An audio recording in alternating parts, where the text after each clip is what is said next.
Très heureux je suis de vous retrouver, fidèles amis de Week Echo. Merci de prendre le rendez-vous dominical. Aujourd'hui, on aborde une préoccupation dans beaucoup d'établissements scolaires au Bénin, tant le nombre de cas recensés chaque année est important. Ce sont les grossesses en milieu scolaire.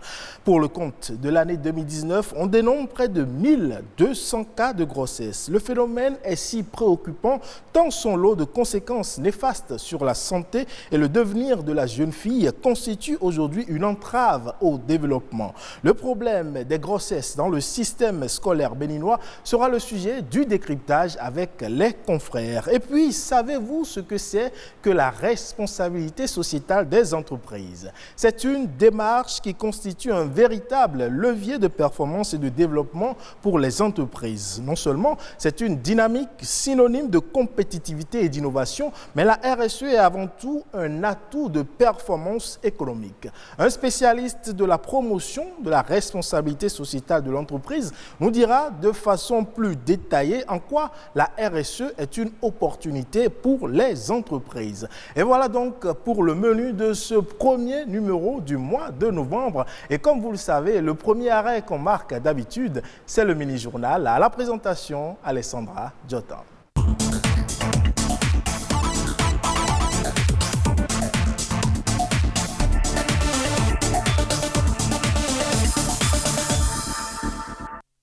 Madame, Monsieur, bonjour, bienvenue dans le mini-journal de Week Echo. Plus d'une décennie déjà que le Bénin s'est engagé dans la décentralisation. Parti mobiliser et gérer les ressources financières au profit des communes fait partie intégrante de la responsabilité des élus locaux.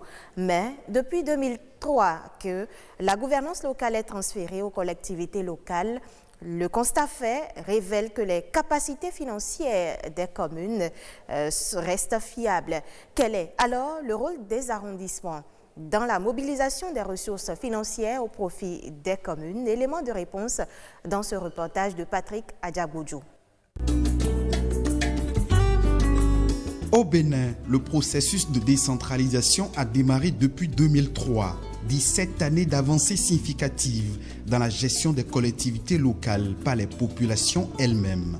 Mais au sein des communes, l'implication de tous les acteurs locaux dans la mobilisation des ressources financières locales demeure un gros défi. Si une commune doit être efficace, il faut que ces arrondissements parviennent à faire une mobilisation de ressources qui puisse lui garantir une autonomie. Parce que l'État central ne peut pas à lui seul trouver des ressources pour toutes les communes à la fois. Des communes qui ont impérativement besoin d'une indépendance en ressources financières locales.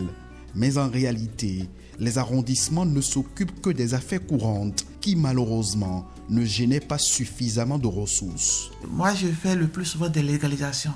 Vous savez, l'unité est à 500 francs à Cotonou. Il y a des jours où nous faisons jusqu'à 2000 légalisations par jour. Donc vous faites 500 francs fois 2000, vous voyez ce que ça donne. En dehors de ça, nous célébrons les mariages, les certificats et autres, tout ce que nous faisons. Les sous, ce n'est pas gardé au niveau des arrondissements. Dans les marchés, la mobilisation des ressources là, ce n'est pas directement le chef d'arrondissement qui va dans ces marchés, mais plutôt c'est la mairie qui met à notre disposition les agents collecteurs. Et ils ont leur tour de passage pour aller mobiliser ces ressources dans les marchés. Selon l'article 1176 du Code général des impôts, note Georgette Guénotin Bada, les unités administratives locales prêtent leur concours aux agents de l'administration, notamment dans le cadre du recouvrement des impôts et des taxes.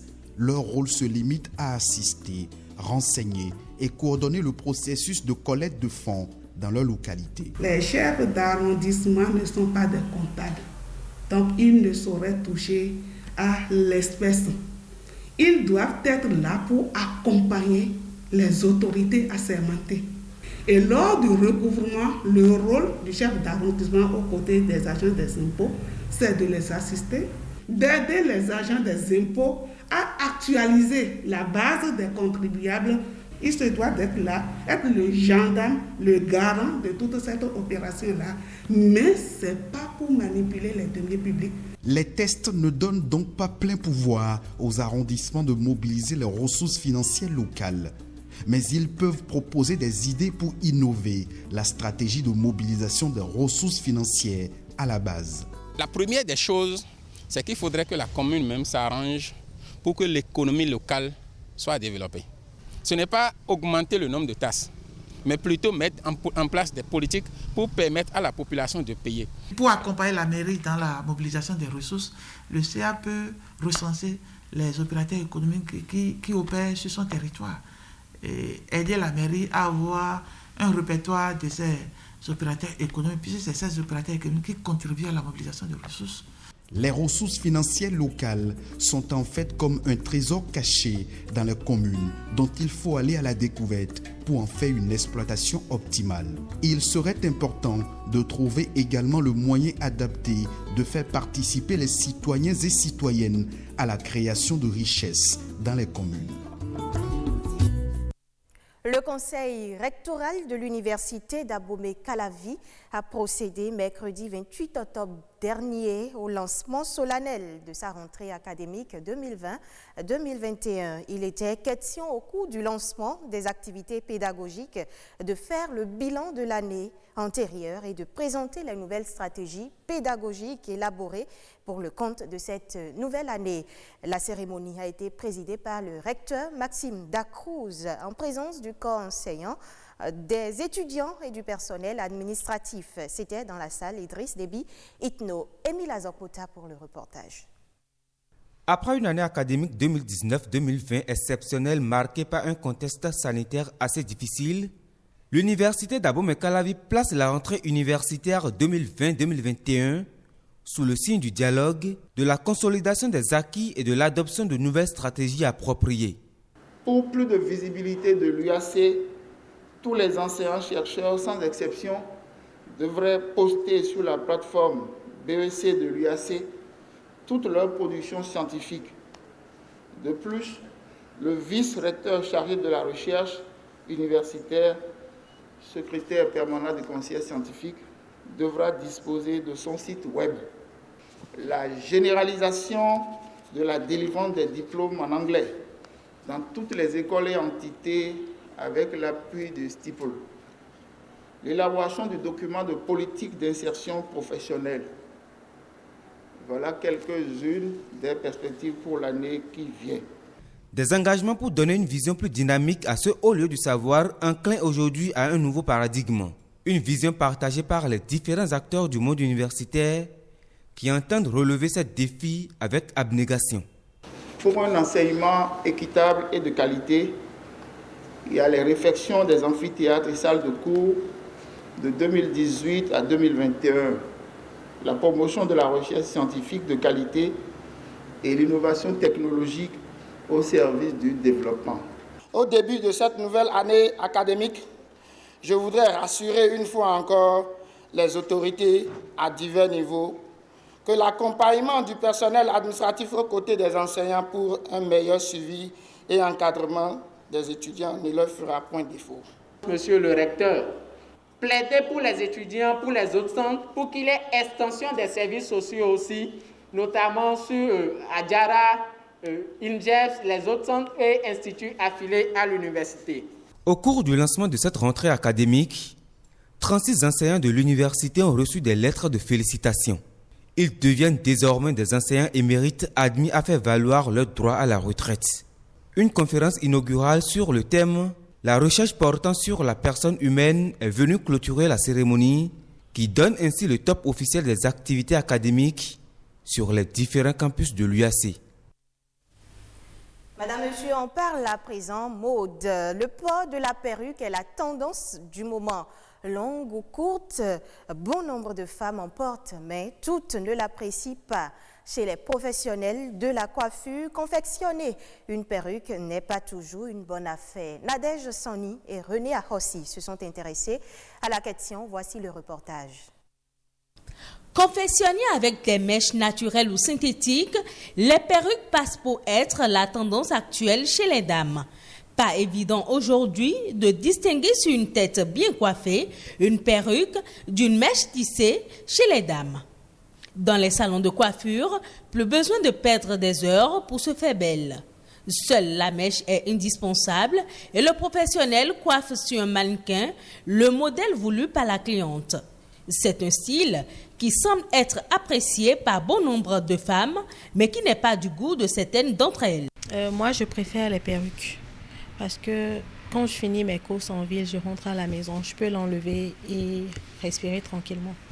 Je n'aime pas les perruques parce que ça me donne la chaleur sur la tête. Et surtout, j'ai un petit enfant. Quand nous sommes en route ou sur la voie, elle peut toutefois tirer ça sur ma tête et ça va s'enlever. Ou si tu es sur Zem, si tu n'arrives pas à bien placer ça, ça tombe. De l'avis de ce patron d'un salon de coiffure de la place, la confection des perruques aurait un autre avantage qui pousse de nombreuses femmes à l'adopter. Le fait de tisser chaque fois les tissages sur la tête agit sur les crânes.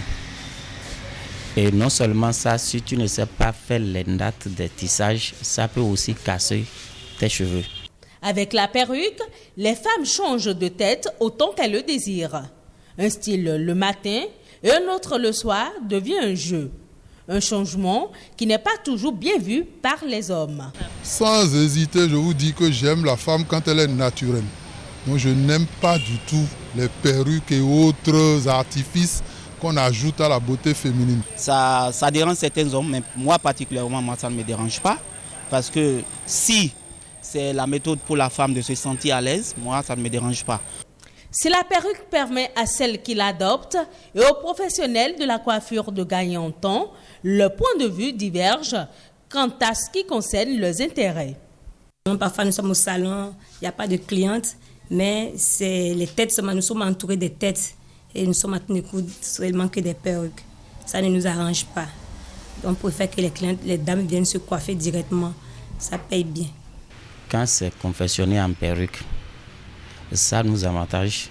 Pourquoi? Parce que le prix est élevé. D'accord. Là où ça ne nous avantage pas, une fois que la perruque est déjà confectionnée, pour le revoir, ça fait au moins 3, 4, même 5 mois. En effet, l'origine des perruques remonte à des milliers d'années. Encore appelées postiches ou faux toupets, les perruques sont aussi appréciées par certaines personnes pour cacher le calvitie. Elle est aussi fréquemment utilisée par certains hommes pour se faire passer pour des femmes. Voilà, ce sera tout, madame, monsieur, pour cette tranche d'information. Week Eco se poursuit avec Ulvaeus Balogun.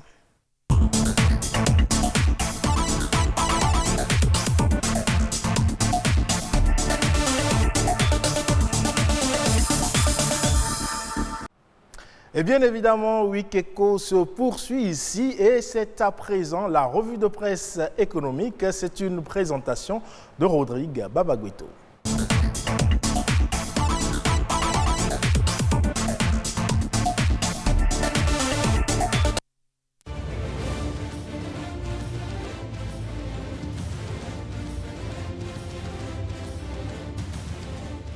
Le Bénin, bon élève en Afrique, c'est la décision de l'Agence internationale de notation financière Standard & Poor's qui maintient la note B+ donnée au pays en juin dernier. C'est l'une des informations ayant marqué l'actualité économique cette semaine. Le Progrès, dans l'une de ses parutions, titre à sa une « Maintien de la note B+ par Standard & Poor's, la confirmation ». Un titre qui fait penser à toute la joie du quotidien face à la croissance du PIB estimée à 6,3% en moyenne sur la période 2020-2023. D'après le quotidien, le Bénin se maintient parmi les pays africains bénéficiant de la meilleure notation de crédit avec les perspectives positives du pays. Un sujet également abordé par l'économiste dont l'une des parutions de la semaine nous apprend que cette nouvelle notation témoigne de la bonne gestion de la crise de la Covid-19 par les autorités alors que plusieurs pays d'Afrique ont vu leur notation dégradée depuis le début de la pandémie.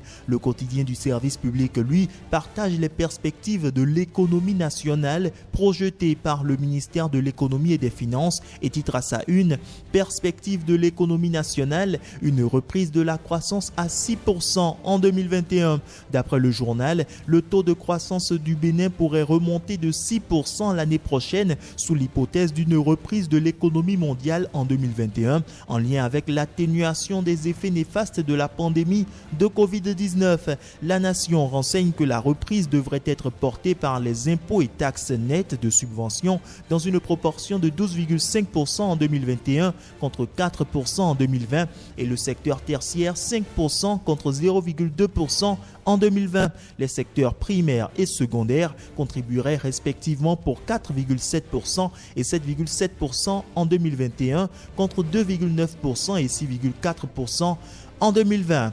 Le Bénin, pas seulement confirmé bon élève, mais aussi classé dans le top des 12 pays ayant une bonne performance dans la riposte contre la Covid-19 dans la région Afrique de l'Organisation mondiale de la santé. La presse du jour, auteur de ce titre, informe que selon un point rendu public par l'OMS, si le gouvernement de la République du Bénin disposait d'un seul laboratoire des fièvres virales hémorragiques, celui de Cotonou, à l'apparition du premier cas du coronavirus, il en dispose maintenant d'au moins 13 capables d'effectuer des tests, soit au moins un dans chaque département. Donnant plus de précisions sur ce sujet, l'événement précis informe que le pays se place parmi les 12 pays de la région Afrique de l'OMS qui réalisent plus de 10 000 tests pour 10 000 habitants par semaine. Plus loin, le journal fait comprendre que le Bénin effectue plus de 7 900 tests par semaine, soit plus de 222 000 tests au total depuis le début de la pandémie. Une pandémie dont l'espace de l'Union économique monétaire ouest-africaine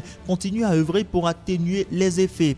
La chambre consulaire régionale de l'institution a alloué une contribution financière de 120 000 francs CFA aux chambres consulaires de l'Union, soit 15 millions pour chaque organisation consulaire des États membres de l'UEMOA. L'institution consulaire béninoise reçoit donc 15 millions de francs CFA, une somme qui permettra d'appuyer les initiatives de sensibilisation, d'accompagnement de relance économique des entreprises afin d'accroître leur résilience face aux conséquences fâcheuses de la pandémie. Ainsi prend fin cette revue de presse.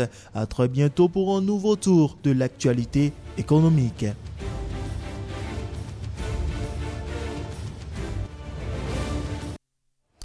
Et moi, je vous dis à tout à l'heure, Rodrigue Babagbeto, pour recevoir l'invité du dossier de la semaine. Et comme je l'évoquais à l'entame de cette émission, on évoque avec les confrères la question des grossesses en milieu scolaire.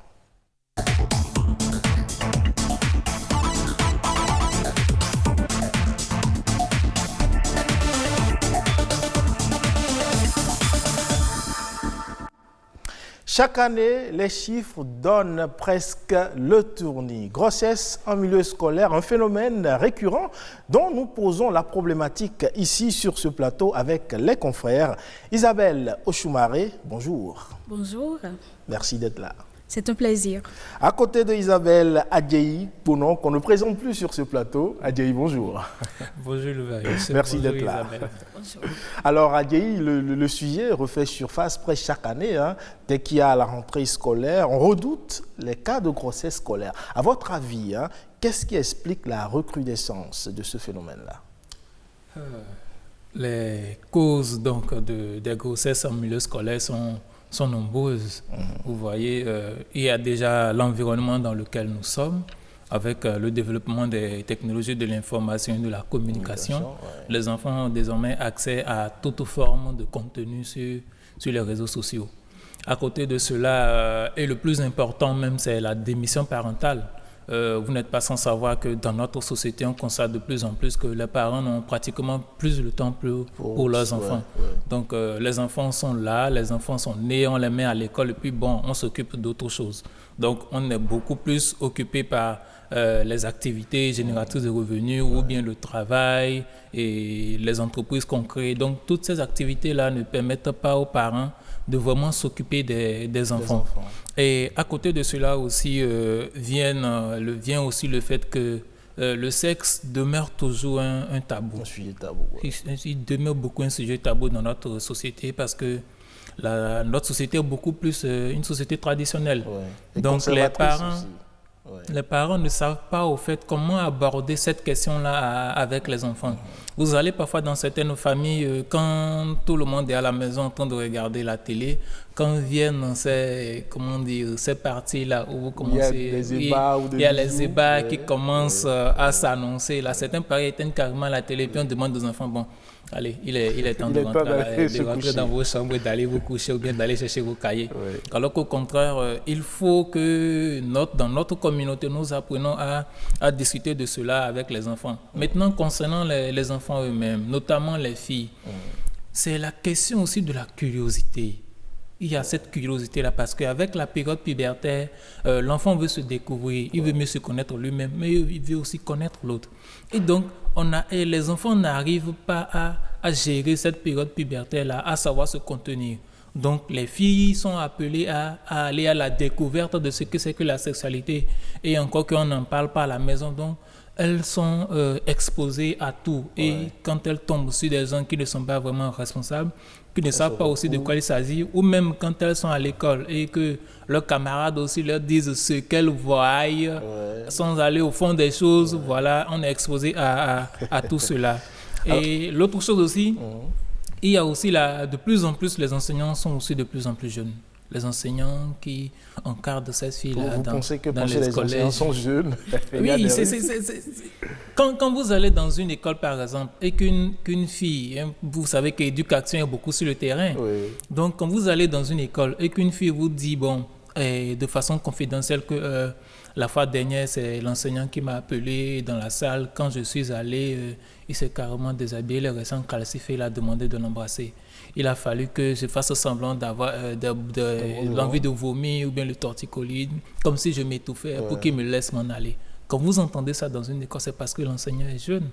Donc voilà, il y a tous ces paramètres-là et c'est vraiment beaucoup de choses à faire. On va revenir sur, plus en détail sur les exemples que vous donnez là. Isabelle Ochoumaré, Adjaï fait si bien de planter le décor. Il y a la question il a évoqué le sexe qui demeure toujours tabou. Et il y a également la dépravation des mœurs aujourd'hui avec le numérique dont tout le monde a accès. Oui, exactement. Aujourd'hui, la rue, les médias sont des figures de professeurs, des adolescents et jeunes. Parce que, comme il a évoqué, il a parlé de démission de certains parents. Les parents n'ont pas toujours le temps de dialoguer avec leurs enfants parce qu'aujourd'hui, et la femme et l'homme travaillent. Avant, la femme restait à la maison pour s'occuper des enfants, mais aujourd'hui, ce n'est pas le cas. Tout le monde doit contribuer au développement. Il faut également que les femmes travaillent, mais ce n'est pas sans conséquence sur la famille. Et là, ce sont les enfants qui en pâtissent.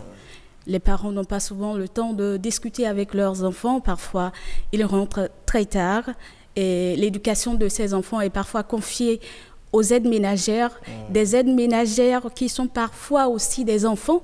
Donc, un enfant qui éduque un enfant, un autre, imaginez ce que ça peut donner. Donc, c'est finalement la rue qui éduque les enfants, les camarades. Donc, du coup, en fait, les adolescents aujourd'hui n'ont pas la bonne information, la vraie information, parlant bien sûr de la sexualité. Alors, à votre avis, qui, dans un tel environnement, qui des parents de l'école a démissionné, a failli à son devoir? Bon, moi, je dirais que c'est des deux côtés, les responsabilités sont partagées. Les parents ont un rôle important à jouer. L'école également, parce que là, il va falloir réellement introduire l'éducation à la santé sexuelle et reproductive dans les curricula de formation. C'est vrai que depuis quelque temps, il y a quand même une phase pilote dans certaines écoles, mais il faut en faire davantage, il faut trouver les manières pour davantage introduire l'éducation à la santé sexuelle et reproductive dans les curricula de formation. Même les enfants qui sont au primaire, on peut aussi trouver des manières, des mots, je vais dire, pour leur parler de la sexualité, parce que de petits enfants aujourd'hui, de petites filles sont violées. Donc, on peut trouver de petits mots pour leur parler de la sexualité. Ton sexe, c'est un trésor.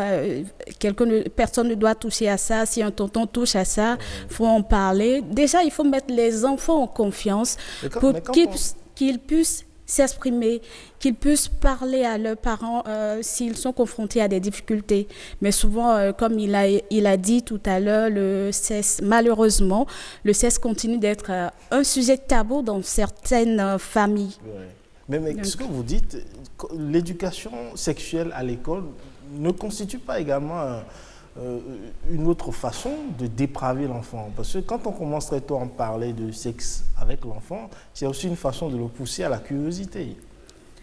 Pas vraiment. Du coup, aujourd'hui, les enfants ont accès à Internet. Ouais. Donc, c'est pas parce qu'il y a l'éducation à la santé sexuelle et reproductive à l'école que ça contribuera à leur dépravation. Aujourd'hui, les enfants ont accès à Internet. Les parents ne sont pas toujours là pour encadrer l'utilisation, l'usage qu'ils en font. Donc, du coup, parfois, les enfants consultent les sites ISL et autres. Donc, du coup, moi, je ne dirais pas que ça constituerait une source de dépravation. Durant votre cursus, vous avez été victime de cas, comme il a dit tout à l'heure à Djei, de professeurs qui tentent on a dit ça comme ça, harcèlement de la part des professeurs. Et vous y arrivez moi, personnellement, non, mais dans mon entourage, oui. J'ai eu des camarades qui en ont été victimes. C'est une réalité aujourd'hui dans nos écoles. Ouais. On ne peut pas nier cela, mais quand il dit que c'est parce que les enseignants sont de plus en plus jeunes, moi, je me dis, mais est-ce que les enseignants, même aujourd'hui, on a... Même des personnes, des hommes qui sont très âgés, violent de petites filles. Ouais. Donc le problème, ce n'est pas l'âge. Alors, Djei, la question, elle a évoqué la question de l'intégration de l'éducation sexuelle à l'école. Elle demeure encore un défi aujourd'hui, même s'il y a eu cette phase pilote. Il y a encore des réticences à aller vers cette option-là.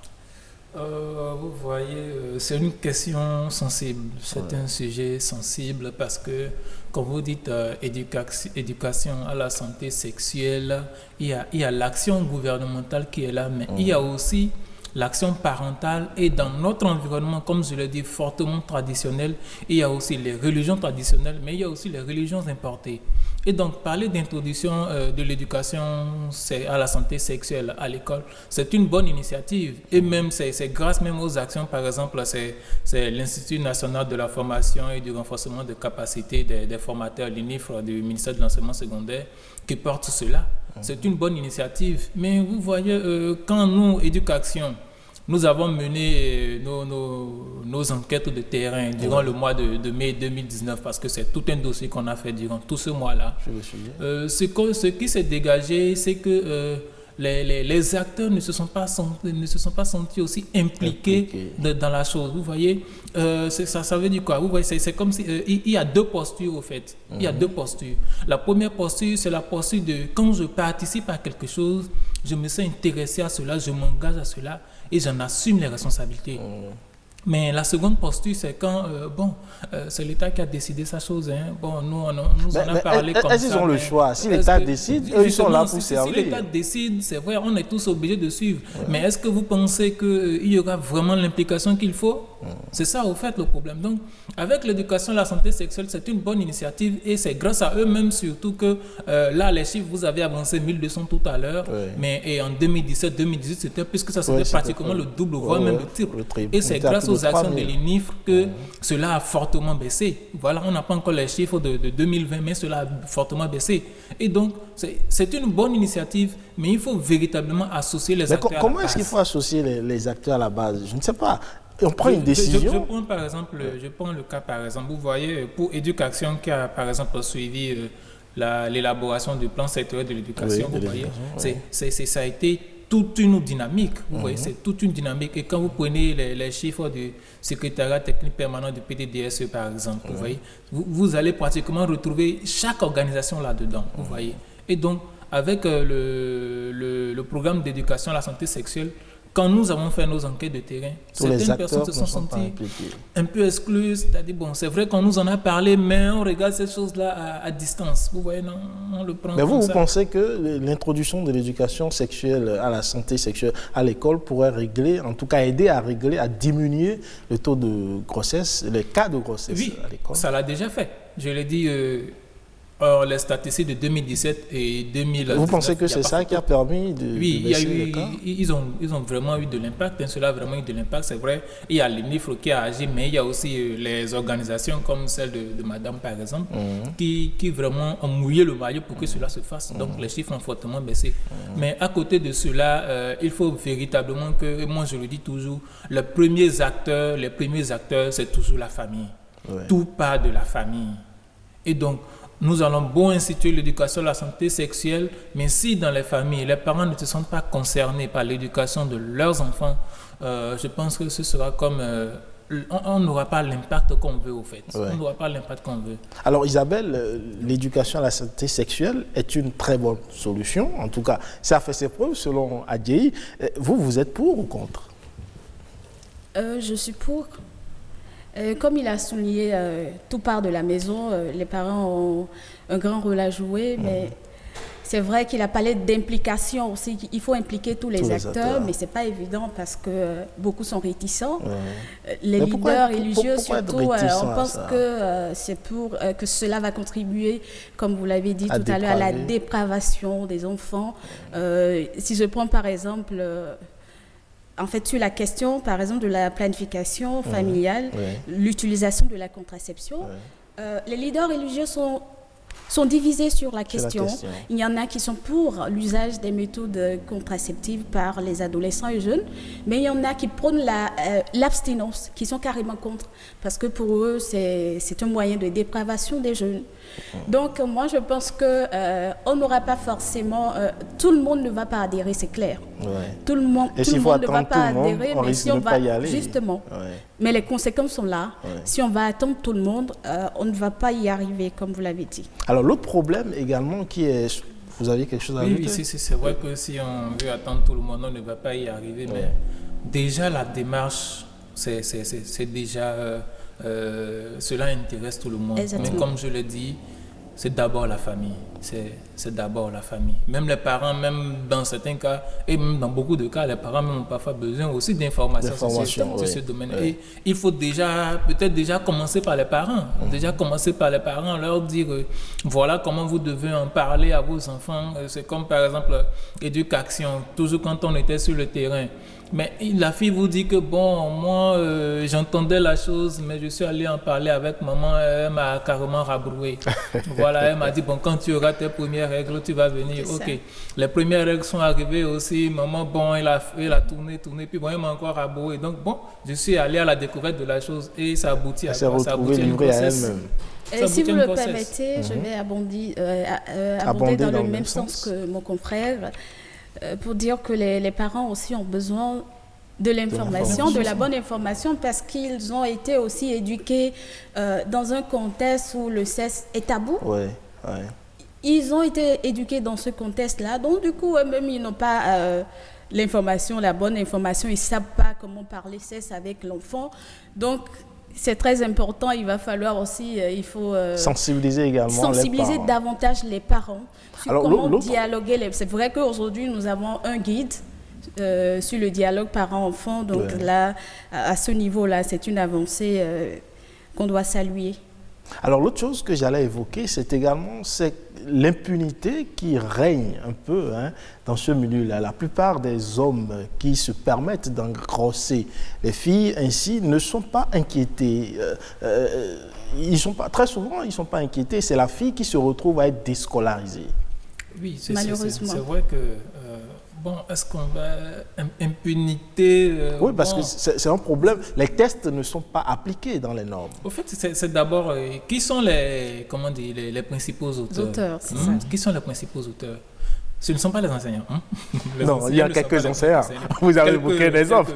Et le nombre même d'enseignants impliqués dans la chose est pratiquement marginal. Vous voyez. Mais c'est qui? C'est le vitrier du quartier, c'est l'apprenti mécanicien, c'est le menuisier. Pourquoi vous voyez ces petits métiers, comme on le dit là, ces métiers-là de l'artisanat. Pourquoi? Parce que les filles, déjà, elles sont dans un environnement, parfois, elles manquent du minimum pour aller à l'école. Et donc, de temps en temps, quand ça ne va pas, celui qui glisse les 100 francs, les 200 pour aller à l'école, donc lui aussi profite de la chose. Voilà, donc, dans une certaine mesure, si ce sont des personnes qui sont majeures, bon, on pourrait peut-être parler de détournement de mineurs, par exemple. Mais si c'est l'apprenti, lui aussi, le voyez, c'est pratiquement la même tranche d'âge. Donc, impunité, du côté des enseignants, je crois que l'impunité, quand même, ça... Le bras vraiment de l'État agit beaucoup parce que les textes, les normes édictées par le ministère de l'enseignement secondaire et tout ça, le ministère est vraiment intraitable là-dessus. Quand on sait que c'est l'enseignant qui a fait ça, et il est vraiment intraitable.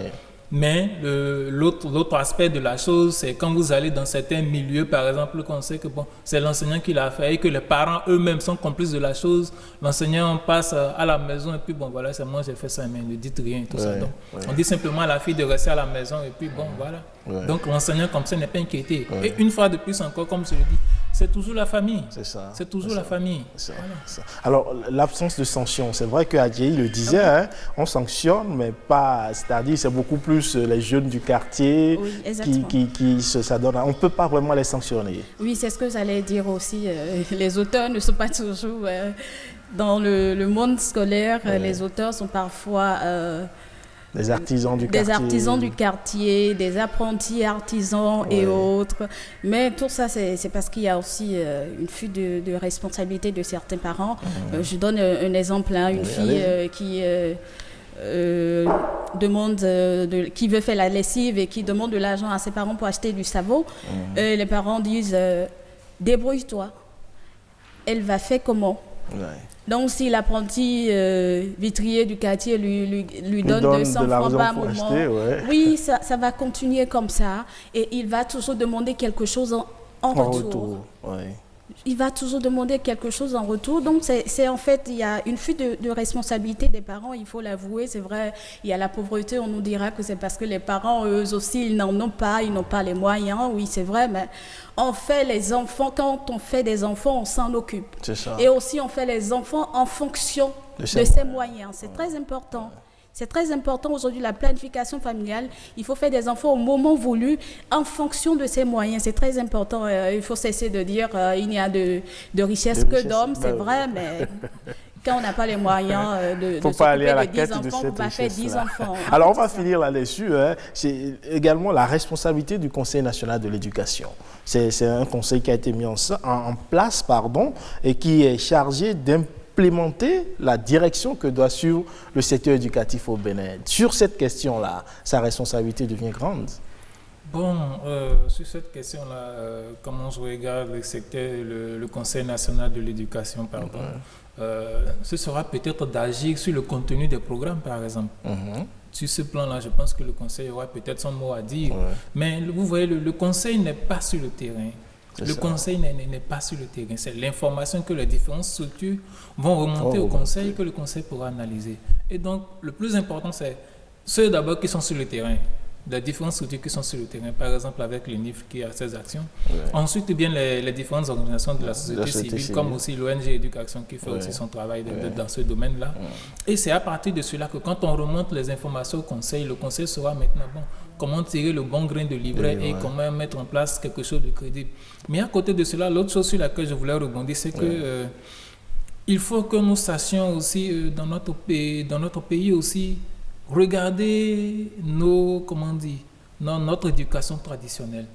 Vous voyez, quand on faisait par exemple ce dossier-là sur l'éducation à la santé sexuelle courant mai 2019, c'est en ce moment-là que j'ai appris que même dans notre tradition aussi, il y a une forme aussi d'initiation aussi de la jeune fille pour qu'elle puisse se prendre en charge, pour qu'elle puisse prendre en charge sa sexualité et pour qu'elle puisse prendre aussi en charge sa famille. Mais vous voyez, quand on regarde autour, c'est comme si l'impression que parfois on a, c'est comme si on attend que les choses nous tombent sur la tête de l'extérieur et puis on se contente simplement d'appliquer. Non, on peut aussi jeter aussi le regard vers notre éducation traditionnelle et voir là-dedans, mais qu'est-ce qui est bon là-dedans qu'on prend et qu'on implémente peut-être dans un programme d'éducation à la santé sexuelle. Pourquoi pas? C'est aussi faisable. Voilà. Isabelle D'où l'importance d'associer tous les acteurs.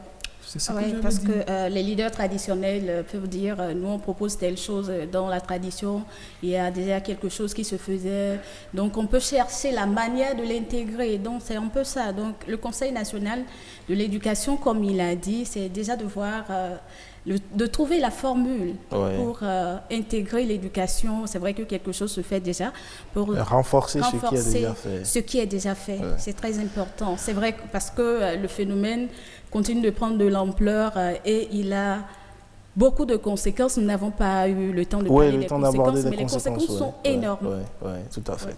Merci à vous, chers confrères Isabelle Oshumare, Adjei Bonon. Merci d'être passé sur ce plateau. On installe à présent le dossier de la semaine.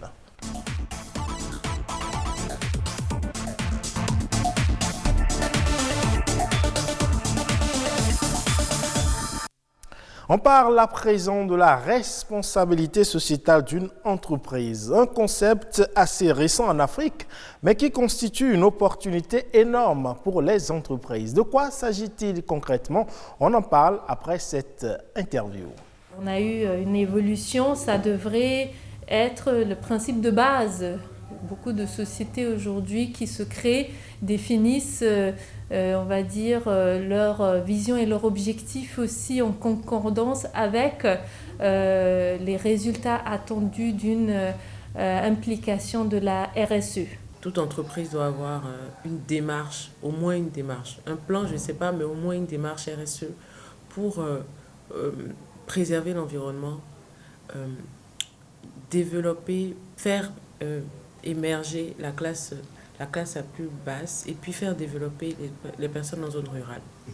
On n'a pas de plan RSE, mais nous avons une démarche RSE. Nous avions une démarche RSE depuis le départ. Donc la première démarche, en fait, pour nous, c'était de travailler avec les producteurs ruraux. Ensuite, la deuxième démarche, c'était de pouvoir aider les autres entrepreneurs locaux à éviter de rencontrer les mêmes problèmes que nous avons rencontrés dès que nous nous sommes lancés dans la transformation agroalimentaire.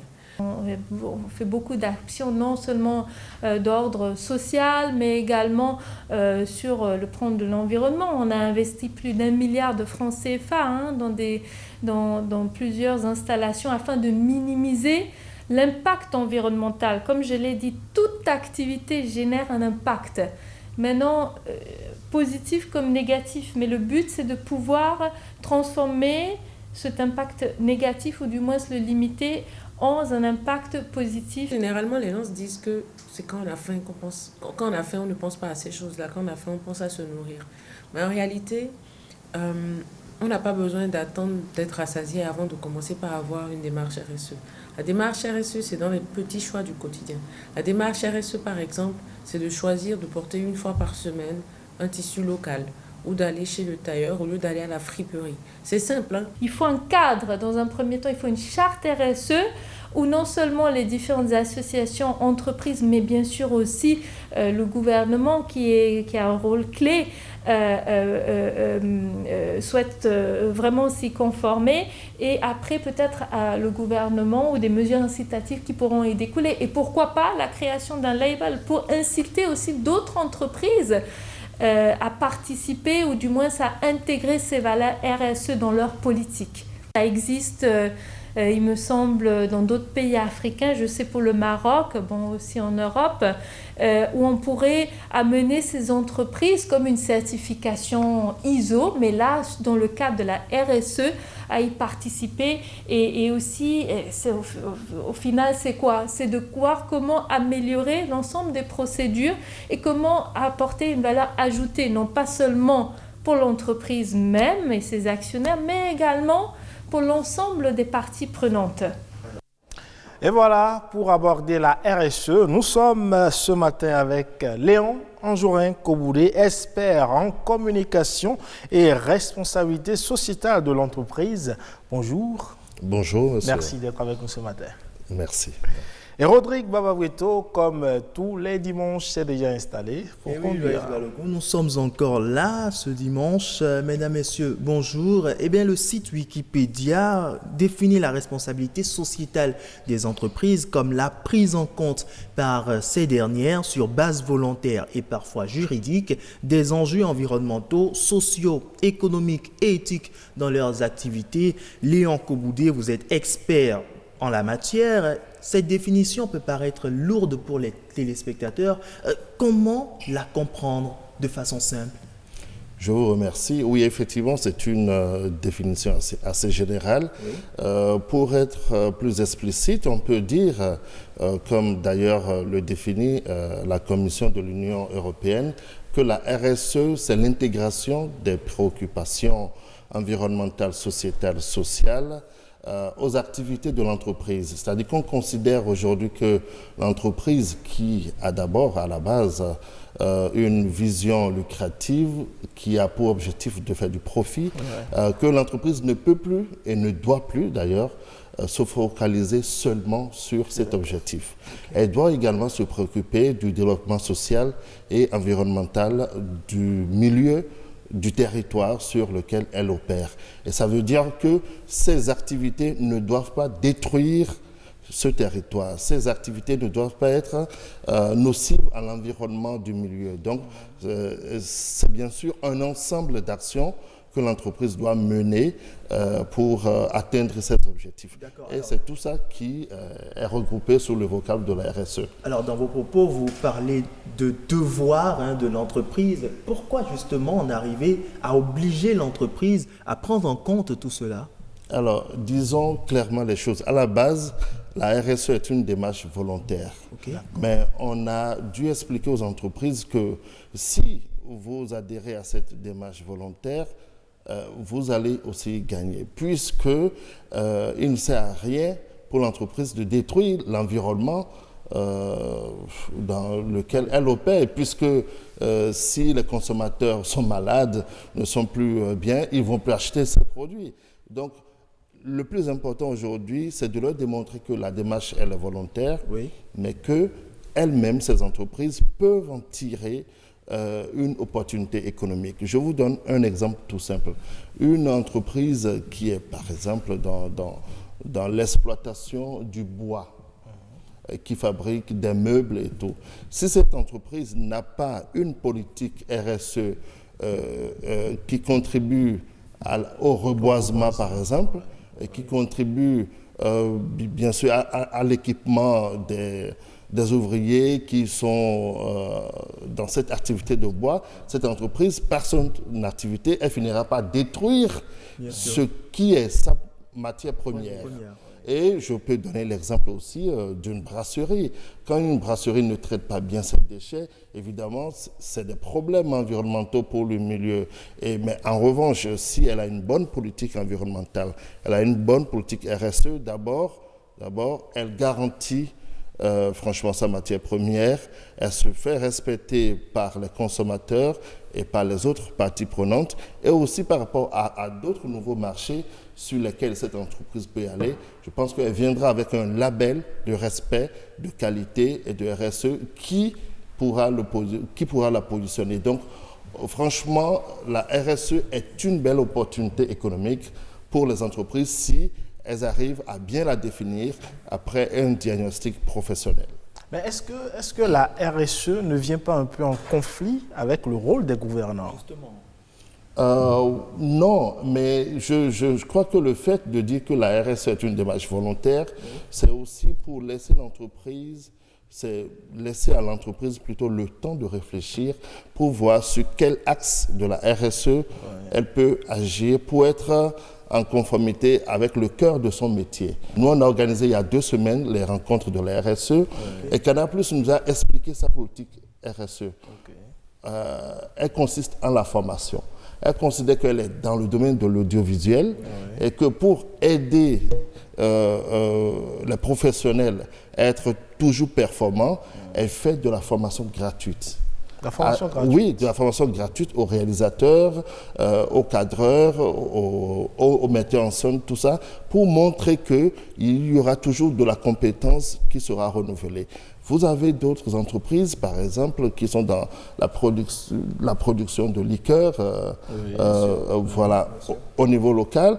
Mais Madame Adekambi nous a expliqué qu'elle essaie de former les producteurs locaux pour que ces producteurs-là puissent plutôt lui fournir en retour des matières premières comme le sodabi, comme les fruits séchés et tout. Donc, c'est-à-dire que la définition d'une politique RSE doit être en lien avec le cœur de métier, avec l'environnement et aussi avec les objectifs stratégiques de l'entreprise. Alors dites-nous, dans la sous-région, depuis quand est-ce que justement cette méthode est appliquée dans des entreprises?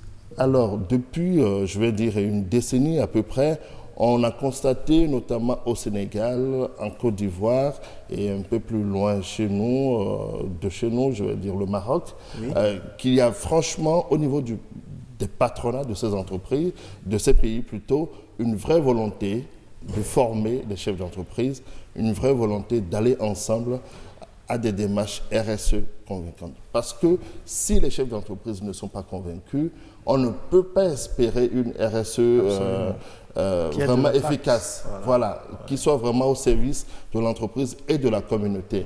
Et donc, on a constaté que, par exemple, au Sénégal, c'est le patronat qui a pris le lead tout de suite de la RSE il y a près de 12 ans ou 13 ans et qui a formé ses membres et qui a fait aussi le plaidoyer au niveau de l'État pour qu'on avance progressivement vers une charte RSE. Et donc, au Bénin, on constate qu'effectivement, tout récemment, le patronat béninois a pris vraiment la chose au sérieux.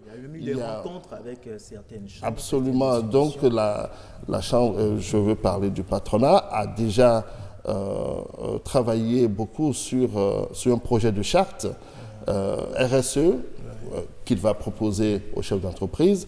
Et donc, après, il y a aussi le ministère du Développement qui a une direction qui travaille sur la question. Donc, je crois que l'un dans l'autre, on ira vers une sorte de plateforme où les acteurs majeurs de la RSE doivent se retrouver pour harmoniser leur point de vue, pour harmoniser ce qu'ils ont déjà comme démarche ou bien charte, afin qu'on aille vers une charte unique de la RSE au Bénin. Alors, faut-il nécessairement qu'une décision soit prise au niveau étatique, au niveau des gouvernants, avant que les entreprises puissent réellement adopter cette politique? Oui, c'est une possibilité, mais vu l'expérience dans d'autres pays, comme le Sénégal et le Maroc que je citais, c'est-à-dire que quand les entreprises sont déjà convaincues de la chose, c'est plus facile pour l'État d'intervenir et de fixer le cadre réglementaire. Alors, comment est-ce qu'on peut, par exemple, fixer cette charte de la RSE établie dans d'autres pays? C'est déjà en cours au Bénin. Vous avez le patronat qui a travaillé sur un projet de charte qui sera adopté d'ici à là. Vous avez aussi le ministère du Développement qui est en train de finaliser une charte. Ce qui est sûr, on aura une conjonction des forces pour qu'on aille vers une charte unique de la RSE au Bénin, et à partir de laquelle l'État peut maintenant fixer un cadre réglementaire avec une politique nationale de la RSE et avec bien sûr le soutien du patronat et d'autres chefs d'entreprise. Alors ce faisant, est-ce à dire qu'on pourrait arriver à avoir une RSE propre à chaque pays ou à chaque région? Ah oui, parce que la définition de la RSE que vous avez donnée au départ bien sûr de notre entretien, même la définition que moi-même j'ai donnée, c'est des définitions tout à fait génériques ou générales, si on peut parler ainsi. Chaque pays doit adopter la RSE qui convient à son contexte économique, social et culturel. Ouais, je vous donne un exemple. En France, notamment, la RSE est très présente dans les entreprises. Et la question de la diversité, la question, je veux dire, du travail des homosexuels est une question préoccupante. Alors en Afrique et notamment au Bénin, ce n'est pas une question qui nous préoccupe. Mais en revanche, nous avons d'autres thématiques comme l'égalité professionnelle hommes et femmes. Oui. Nous avons d'autres thématiques comme la gouvernance, nous avons d'autres thématiques comme le développement durable, la protection de l'environnement. C'est ça. Ces thématiques vont davantage nous préoccuper parce que notre contexte local l'impose. Donc, ce que je veux dire par là, c'est qu'à chaque pays, sa RSE, sa politique RSE, compte tenu de son contexte, compte tenu également des objectifs stratégiques. Quoi. Mais est-ce que la création des fondations par les entreprises répond à la démarche RSE? Parce qu'on voit souvent des entreprises qui créent des fondations, ils font des œuvres sociales. C'est une excellente question parce que ces fondations souvent sont dans ce qu'on appelle le mécénat. Oui. C'est-à-dire que quand on voit un grand opérateur mobile, je ne vais pas citer son nom, aller offrir des livres, masques, par exemple, des masques, tout ça. Oui, en fait, c'est une partie de la RSE, mais vraiment une infime partie, parce que la RSE a plusieurs piliers. Vous avez le pilier du développement durable, le pilier de la bonne gouvernance, de l'éthique et tout ça. Donc, le mécénat n'est qu'une partie de la RSE. Évidemment que quand la fondation d'une entreprise va faire des dons, c'est une très bonne chose pour la réputation de la marque. Oui, mais la RSE n'est pas seulement une question de réputation de marque. Il faut que ça ait un impact. Bien sûr, il faut que ça soit directement en lien d'abord avec le cœur de métier de l'entreprise et qu'elle puisse avoir un impact sur les communautés. Alors, un entrepreneur qui nous suit, qui suit cette émission par exemple et qui vous entend parler de la RSE et qui désire l'intégrer dans son entreprise, comment doit-il s'y prendre ? Alors, on pense souvent que la RSE doit être une question réservée aux grandes entreprises. Oui. Et effectivement, quand on fait la typologie des entreprises au Bénin, par exemple, qui sont dans une RSE efficace et agissante, on voit plus les filiales des firmes internationales. Alors, ça ne doit pas nous faire oublier que même une PME peut avoir une démarche RSE à sa taille. C'est-à-dire qu'il faut d'abord commencer par se poser les bonnes questions, faire appel à un consultant RSE qui vous aide à faire un pré-diagnostic et après un diagnostic. Et sur la base de ces résultats, vous allez bien sûr définir maintenant votre politique RSE et votre plan d'action qui doit vous aider à opérationnaliser cette politique RSE. Donc, ça veut dire que n'importe quelle entreprise, quelle que soit sa taille, quel que soit son domaine d'activité, son cœur de métier, elle peut avoir une démarche RSE à sa taille et aussi une démarche RSE qui doit constituer, je crois d'ailleurs, une opportunité économique pour elle. Moi, quand je conseille les entreprises, je leur dis ne tombez jamais dans le piège du tout mécénat. C'est-à-dire que vous êtes là, c'est seulement quand on vous sollicite pour aller distribuer des cahiers ou bien pour aller secourir des populations en détresse que vous intervenez. Non, c'est un gros piège. Ce qu'il faut faire, c'est avoir sa politique RSE, savoir que dans cette politique, il y a une dimension de mécénat. Voilà. Maintenant, quand on vous sollicite et que la sollicitation ne cadre pas avec votre politique RSE, vous êtes en droit de ne pas donner une suite favorable. Donc, je crois que c'est aussi important vraiment pour les entreprises de ne pas tomber dans ce piège du tout mécénat qui les amène à financer parfois des actions sociales qui ne cadrent pas du tout avec leur cœur de métier. Alors, un pays, une nation dans laquelle toutes les entreprises présentes font application justement de la RSE, quel impact sur l'économie de ce pays-là? L'impact est déjà sur la croissance de cette entreprise parce que une entreprise qui a une politique RSE lisible, fiable et quantifiable, je peux vous dire qu'au plan international, elle peut avoir de nouvelles parts de marché. Parce que aujourd'hui, la question de la RSE est une question bien regardée, notamment au niveau de l'Europe.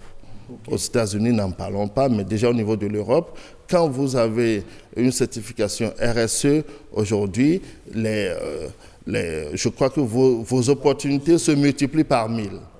en Occident. Voilà, les investisseurs sont convaincus du travail que fait votre entreprise.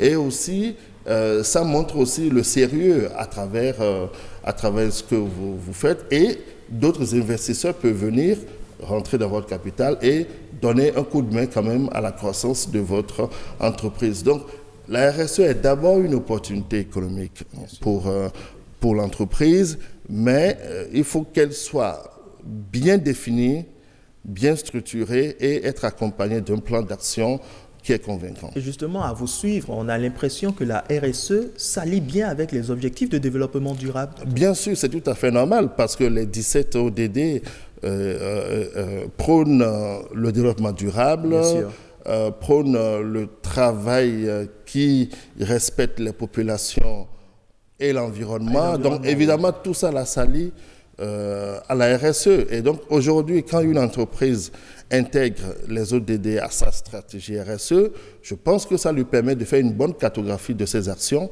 ça lui permet même de faire des choix, parce qu'une entreprise ne peut pas prendre tous les 17 ODD. Ce n'est pas évident, vaut mieux prendre quelques-uns sur lesquels vous travaillez fortement.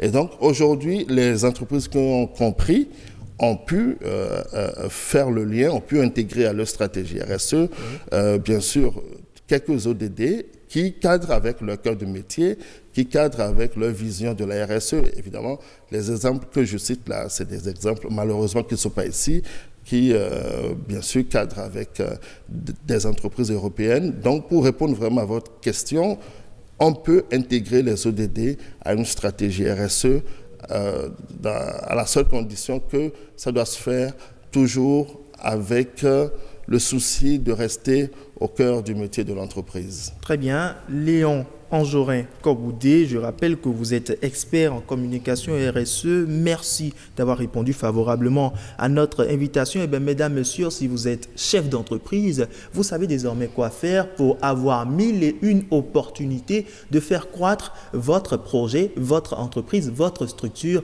Ulvaïs Balogun, je crois qu'on en sait désormais plus. Et vous avez oublié quelque chose, si l'entreprise est grande, eh bien, forcément, les impôts, l'État, les caisses de l'État seront bien renflouées. Et bien sûr, ça, c'est important de le rappeler également. C'est pour cela que ce serait très intéressant que l'État aussi fixe les règles, le cadre réglementaire de la RSE. Comme justement, c'est en train d'être fait. Pour mettre aussi en place des mesures incitatives à l'endroit des entreprises qui auront une vraie démarche RSE, puisque la RSE, in fine, sera une contribution au développement du pays. Absolument. Merci à vous, Rodrigue, et votre invité, Léon Anjorin-Koboudé, LAC, journaliste, expert communication et RSE. Ce sera tout pour Week Echo de ce dimanche. Merci pour votre aimable attention. Cette émission, vous pouvez la suivre sur le site de l'ORTB, www.ortb.bj. Portez-vous bien et à dimanche prochain.